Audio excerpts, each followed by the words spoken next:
আজকের গল্প প্রতিবাদ, কলমে স্নিগ্ধা দাস। এটি একটি সত্য ঘটনা অবলম্বনে। আমার শ্বশুরবাড়ির এক আত্মীয়র সঙ্গে এই ঘটনাটি ঘটেছিল আমার বিয়ের কিছু বছর পর। পুলিশ কেস হওয়ার পর আমরা সবাই জানতে পারি। রুমি প্রতিবাদ না করলে হয়তো আমরা জানতেও পারতাম না।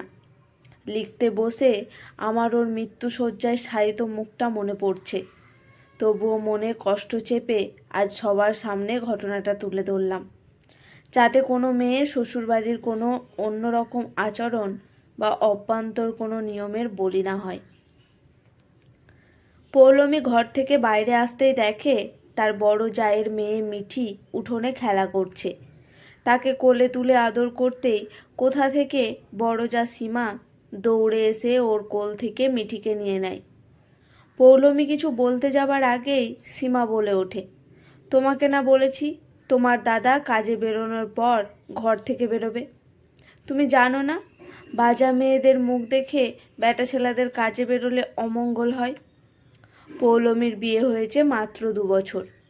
সে বলে, আমার তো মাত্র 2 বছর বিয়ে হয়েছে, এমন কিছু বেশি দিন তো হয়নি। তাছাড়া বাচ্চা হওয়ার বয়স কি আমার আর নেই নাকি? সীমা বলে, ও হবার হলে বছর ঘুরতেই হয়ে যেত। আমাদের তো তাই হয়েছে বাপু, পাড়ার লোকরাও বলা বলি শুরু করে দিয়েছে। ওই তো রেখা কাকিমার মেয়ের বিয়ে সামনের সপ্তাহে, আমাকে বলেছে নিয়ম কানুনের সময় যেন তোমার যা না আসে। তাও আমি বললাম, আমার মায়ের একজন গুরুদেব আছেন, তিনি তাবিজ কবজ দেন, অনেকেরই মনোবাসনা পূর্ণ হয়েছে, তার কাছে একদিন চলো। তা তো কোনো গা করলে না। দিদি, আর কিছুদিন না হয় দেখি। দেখো, তুমি তো লেখাপড়া জানা মেয়ে, হয়তো বিশ্বাস করো না, বুঝবে যখন ঠাকুরপো আর একটা বিয়ে করবে। যাকগে, তোমাদের ব্যাপার, যা ভালো বোঝো করো। তবে যেন মনে থাকে সকাল সন্ধে আমাদের সামনে আসবে না। দেখতে দেখতে কেটে যায় আরও কয়েকটা মাস। বাপের বাড়ির লোকেদের ও জানায়। তারা বলে, দেখ, কিন্তু শহর নয়, গ্রাম। 5 জনে 5 কথা বলবে, কোনো শুভ কাজে ওরা তোকে ডাকবে না। তার চেয়ে তোর যা যখন বলছে গুরুদেবের কাছে নিয়ে যাবে, তখন একদিন যা, দেখ যদি কোলে একটা আসে। দিন দিন বয়স বাড়ছে, সব কিছুরই তো একটা সময় আছে নাকি? কয়েকটা মাস যেতে পৌলমীর এমন অবস্থা হলো, ঘর থেকে বেরোলেই কেউ না কেউ তার খবর জানতে চায়। একটা ঘরে একা থাকতে থাকতে পৌলমীর নিজেকে যেন পাগল পাগল লাগে। কোনো মানুষ কি পারে একটা ঘরে সারাদিন বন্দি থাকতে? যা ওকে সংসারের কোনো কাজ করতে দেয় না। কথায় কথায় বলে, না না, কোনো দরকার নেই, ও আমি সব সামলে নেব। পৌলমীর স্বামী রঞ্জন একটু ভোলা ভালা ধরনের। ও কোনো কিছুতেই ও দাদা বৌদির খারাপ কিছু দেখে না। বলে, কি দরকার, বৌদি যখন বারণ করছে তোমাকে কিছু করার দরকার নেই। পৌলমী আগে আগে বলতো, দিদি আমাকে রান্নাঘরে ঠাকুর ঘরে ঢুকতে দাও। তার কারণটা বুঝলাম, কিন্তু তুমি তোমার 2 ছেলে মেয়েকে তো আমার ঘরে আগে পাঠাতে, এখন তাও পাঠাও না। ওদের দেখাশোনা বা লেখাপড়ার দিকটা তো আমি সামলাতে পারি। সীমা বলে, না গো, তুমি যতদিন না মা হচ্ছ আমি ওদের কাছে, তোমার কাছে যেতে দেব না ওদেরকে। আমার মা জেঠিমা বারণ করেছে, বাজা মানুষদের নজর লাগে। বাজা কথাটা শুনতে শুনতে আর সহ্য করতে না পেরে একদিন সে সীমাকে বলে, দিদি আমাকে গুরুদেবের কাছে নিয়ে চলো। সীমা মুচকি হেসে বলে, ঠিক আছে, আজই দুপুরে যাব না হয়। দুপুরবেলা 2 জায়ে গুরুদেবের কাছে যায়।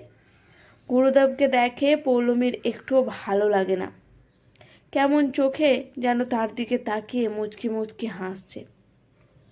পৌলমীর মাথায় হাত বুলিয়ে বলে, কোনো চিন্তা নেই, আমি এই কাগজের পুড়িয়া করে ওষুধ দিলাম, রোজ সকাল বিকাল খাবি।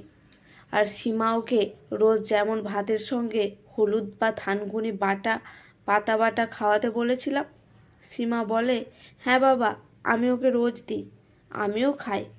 খাবি খাবি, ওটা রোজ খাবি, ওটা খেলে মেয়েদের শরীর স্বাস্থ্য ভালো থাকে। সব সময় পৌলমীকে ঘরে থাকতে বললেও দুপুরে ভাত খাবার সময় আগে যেমন দুই যা একসঙ্গে খেত, এখনও তাই খায়। তবে একটা জিনিস পৌলমীর খটকা লাগে, সেই বিয়ের কিছুদিন পর থেকেই প্রতিদিন ভাতের পাতে কিছু না কিছু বাটা থাকে। অবশ্য তার যাও খায়, কিন্তু জায়ের পাতে বাটাটা আগে থেকে রাখা থাকে, আর ওর ভাগেরটা শিলের মধ্যেই রাখা থাকে। তরকারি বা ভাত যা বের করে দিলেও বাটাটা ওকে শিল থেকে পাতে নিতে বলে। একদিন জিজ্ঞেস করাতে সীমা বলেছিল, ওটা গুরুদেব তোমাকে শিল পাতা থেকে নিয়ে আসতে বলেছে, তাতে নাকি ওর গুণ বেশি হয়। গুরুদেবের কাছ থেকে ঘুরে আসার কিছুদিন পর থেকেই পৌলমীর শরীরে কিছু কিছু লক্ষণ দেখা যায়। সকালে উঠলেই মাথা ঘোরে, সবসময় বমি বমি ভাব, কোনো কিছুই খেতে ভালো লাগে না। সবাই জানতে পেরে বলা বলি করে। এইবার ভগবান মুখ তুলে চেয়েছেন। সীমা বলে, আমি তো সেই কবে থেকে বলছি গুরুদেবের কাছে চলো, দেখলে তো আমার কথা কেমন মিলে গেল। পৌলমী একদিন তার বরকে বলে, একদিন আমায় ডক্টরের কাছে নিয়ে চলো। কথাটা সীমা জানতে পেরে বলে, ঠাকুরপো, ও না জানুক, তুমি তো জানো আমাদের বাড়িতে 6 মাস না হলে ডাক্তারের কাছে যেতে বারণ আছে। পিলুর বেলা তো মা বেঁচে ছিল, মা তো তখন বলেছিল, তাই মিঠির বেলাও আমি 6 মাস হবার পরই ডাক্তারের কাছে গিয়েছিলাম। পৌলমী বলে, কিন্তু দিদি, আমার তো এই 2 মাসের শরীরটা খুব খারাপ হয়ে যাচ্ছে, আমি তো কিছুই খেতে পারছি না। আরে বাবা, তোমার তো দুটো বাচ্চা, ওই রকম সবারই হয়। আমি তোমাকে রোজ যে শরবতটা বানিয়ে দিই, ওতে নানা রকম জিনিস আছে, ওটা খেলে শরীরে সব পুষ্টি পূরণ হয়ে যাবে। আর মাসখানেক যাক, দেখবে সব ঠিক হয়ে যাবে। সেদিন পৌলমী শরবতটা খেয়ে বসেছিল। রঞ্জন আর বাড়ির সবাই খাওয়া দাওয়া করছে। এমন সময় পৌলমীর মনে হয় উঠোনের দরজার কাছে কারা যেন কথা বলছে। ও আস্তে আস্তে বারান্দায় এসে উঠোনের দিকে জানালায় কান পাতে। এই নে সীমা, এটা গুরুদেব আজ দিয়েছে, এটা 2 দিন খাওয়ালেই, মা, আমার মনে হয় এটা আর লাগবে না, শরবতটাতে কাজ হয়ে গেছে, পেটটাও একটু ফোলা ফোলা লাগছে। তা ঠিক আছে, এটা রাখ, ওর সঙ্গে এটাও মিশিয়ে দিবি। এই ডোজটা আগের চেয়ে কড়া, লক্ষ্য রাখবি। আর 5 মাসে এ বাড়ির বড় করে স্বাদ হয়, বলে দিয়ে দিবি। মা, তুমি এখন যাও, ওরা খাচ্ছে, আমি বাইরে বেশিক্ষণ থাকলে সন্দেহ করবে। ওদের বেশ কিছু কথা কানে যেতে ওর মাথাটা ঘুরে যায়। মনে মনে ভাবে, ও কি কোনো ফাঁদে পড়লো নাকি?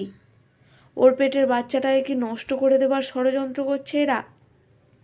4 মাস পড়তে না পড়তে ওরা 5 মাস বলে সাধের আয়োজন করে ফেলে। অল্প কিছু মহিলাদের নিয়ে বাপের বাড়ি থেকে আসার মতো পৌলমীর মা। তাও মা তো একা বাসে করে আসতে পারে না, তাই পৌলমীর ছোটবেলার বন্ধু রুমিকে নিয়ে আসে। রুমি ওদের পাশের বাড়িতেই থাকে। এখনও হাওড়াতে, মানে পৌলমীর শ্বশুরবাড়ির কাছের একটা হাসপাতালে নার্সের কাজ করে। রুমিকে দেখে পৌলমীর খুব আনন্দ হয়। ও রুমিকে নিজের ঘরে নিয়ে যেতে চাইলে সীমা বলে, না না, এখন ঘরে যেতে হবে না, আগের স্বাদের নিয়মগুলো হয়ে যাক, তারপর গল্প করবে। পৌলমীর এমন স্বাদের নানা রকম খাবার সাজিয়ে দেয়। সীমা একটা বাটিতে প্রসাদ আর চরণামৃত এনে পৌলমীর মাকে বলে, মামিমা, ওকে এটা আপনি নিজের হাতে খাইয়ে দিন, তারপর ও খাবার খাবে। পৌলমীর মা প্রসাদটা খাওয়ানোর পর পৌলমীর শরীরটা কেমন করে ওঠে। ও বলে, আমার এখন খেতে ইচ্ছে করছে না। সবাই বলে, ও এই সময় একটু হয়, একটু পারো সেটুকু খাও। অল্প একটু খাবার নিয়ে মুখে দিতেই ওর শরীরটা আনচান করতে থাকে। রুমি বলে, আমি ভালো বুঝছি না, এক্ষুনি ডাক্তার ডাকা দরকার। সীমা বলে, সে কি করে হবে, এবারের নিয়ম। রুমি কিছু না বলে তার পরিচিত ডক্টরকে কল করে।